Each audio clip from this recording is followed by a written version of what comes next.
Hey, so if you want to speed up your workflow big time, yeah, using hotkeys in ShareX is a total game changer.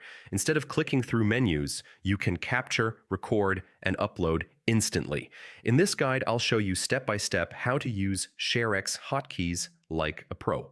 First, open ShareX and go to the hotkey settings section. This is where you can view and customize all shortcuts.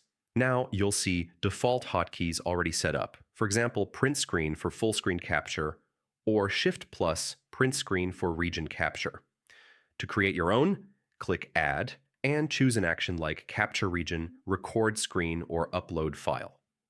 Next, assign a key combination that's easy to remember. Just press your preferred keys and save it. You can also customize what happens after the hotkey is used, like saving, uploading, or copying the link. Now test your hotkeys. Press the combination and make sure it triggers the correct action instantly. You can also set hotkeys for screen recording. This makes it super quick to start and stop recordings. And finally, organize your hotkeys in a way that fits your workflow. Keep them simple and avoid conflicts with other apps. So yeah, that's how to use ShareX hotkeys. Once you set these up, everything becomes faster and way more efficient. If this helped, subscribe for more simple tech guides.